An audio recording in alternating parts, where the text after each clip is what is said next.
एक बार की बात है, एक राजा के दरबार में 3 मंत्री थे। एक दिन राजा ने उन तीनों को दरबार में बुलाया और तीनों को एक थैला दे दिया और साथ ही आदेश भी दिया कि बाग में जाकर इस थैले में फल भर कर लेके आओ। सभी मंत्री ने थैला लेकर अलग अलग बाग में चले गए।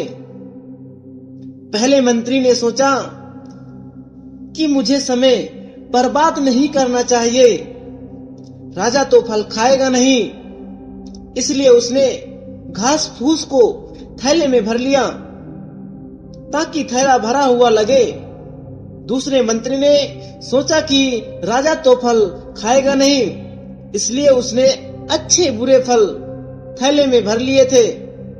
तीसरे मंत्री ने सोचा कि मैं अच्छे अच्छे फल थैले में भर लेता हूं, राजा खाए या ना खाए, किसी ना किसी के काम तो आ ही जाएंगे। तीनों मंत्री अपने अपने थैले भरकर राजा के दरबार में पहुंचे। राजा ने किसी भी मंत्री के थैले खोलकर नहीं देखा और अपने सैनिक को आदेश दिया कि इन तीनों को 1 महीने के लिए इनके फल से भरे हुए थैले के साथ जेल में बंद कर दो। राजा ने यह भी आदेश दिया कि कोई भी इन्हें खाना नहीं देगा, इन्हें खाने के लिए फल से भरे हुए थैले का इस्तेमाल करना होगा।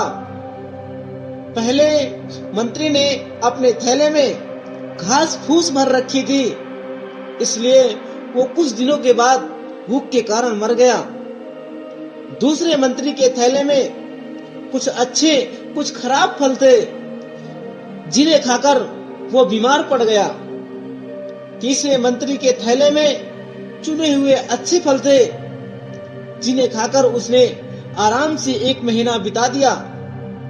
दोस्तों, इस कहानी से मैं आपको यह समझाना चाहता हूँ कि जितना आप किसी दूसरों के साथ गलत करने की सोचते हो, उतना ही गलत कल आपके साथ भी हो सकता है।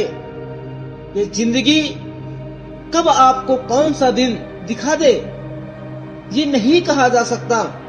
इसलिए अपने जीवन रूपी थैले में अच्छे और चुने हुए फल एकत्र करके रखो और अपने आप से पूछना मत भूलिएगा कि आप अपनी जिंदगी के थैले में अब तक कितने अच्छे फल डाले हैं।